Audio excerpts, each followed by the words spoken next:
اس قرآن سے تعلق جوڑنے والوں کو جو خوشخبریاں دی ہیں، ان خوشخبریوں میں سے میں چند آپ کی خدمت میں پیش کروں گا۔ دنیا میں تانے بھی لوگ دیتے ہیں کہ یہ تو قرآن ہی پڑھتے ہیں، انہیں کرنا کیا ہے، لوگ چاند پہ پہنچ گئے، لیکن ان مسکینوں کو پتہ نہیں ہوتا کہ کہنے والا نہ تو بیچارہ چاند پہ پہنچا ہے اور نہ ہی اس کی قسمت میں قرآن ہی ہوتا ہے۔ یہ قرآن پڑھنے والے اس پیغمبر کے اس لائے ہوئے قرآن کو پڑھتے ہیں جس نے ایک انگلی کا اشارہ کر کے چاند کے 2 ٹکڑے کر دیے۔ رسول اکرم صلی اللہ علیہ وآلہ وسلم نے صحابہ کرام کو یہ حقیقت سمجھائی کہ روئے زمین میں جتنے لوگ ہیں، آج 7.5 ارب لوگ ہیں، 6 ارب تو کافر ہیں، 1.5 ارب مسلمانوں میں کون سی ایسی ہستی ہے جو قابل رشک ہے، جس کو دیکھ کر مجھے اور آپ کو تمنا کرنی چاہیے، تڑپ پیدا کرنی چاہیے، دعا کرنی چاہیے، اللہ سے التجا کرنی چاہیے کہ یا اللہ میرے بچے کو بھی ایسا بنا دے، مجھے بھی ایسا بنا دے۔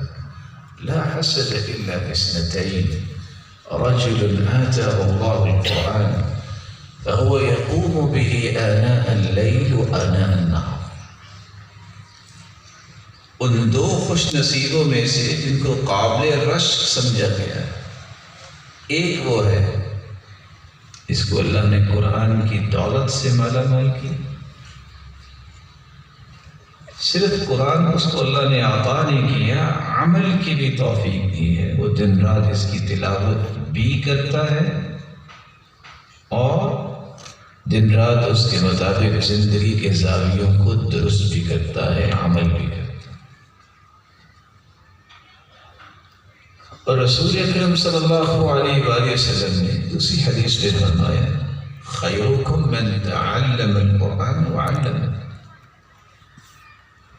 کسی کو کمال کا انسان سمجھنے کے لیے میز اپنے اپنے ہیں، لیکن جو نبی میز ہے وہ یہ ہے کہ دنیا کے اندر سب سے بہترین وہ ہے جو قرآن سیکھتا ہے اور قرآن سکھاتا ہے۔ ایک الگ بات ہے کہ آج قرآن سیکھنے اور سکھانے والوں کو پریشانی ہو گئی کہ ہمارا تو حال کوئی نہیں، آپ بھول گئے، آپ جیسا اللہ ذو جلال کے پیغمبر نے فرمایا ہے کوئی بھی نہیں، اعتماد کیجیے، اللہ کی اس عطا پر شکر گزاری کا مظاہرہ کیجیے۔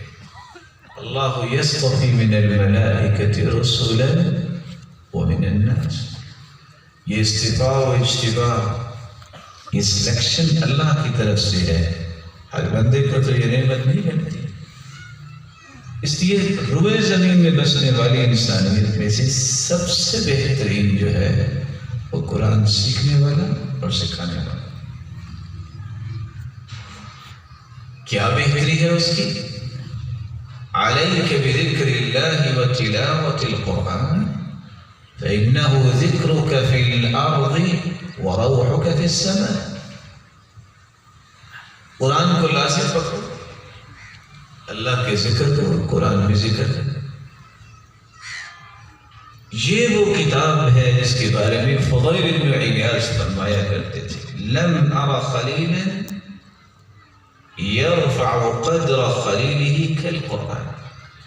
دنیا کا ہر دوست اس ایک وقت تک آپ کے ساتھ ہوتا ہے، دعائیں بھی کرتا ہوگا کہ اللہ اس کو بلندی دے، لیکن ایک وقت آتا ہے وہ حسد کا شکار ہو جاتا ہے، عداوت پہ اتر آتا ہے۔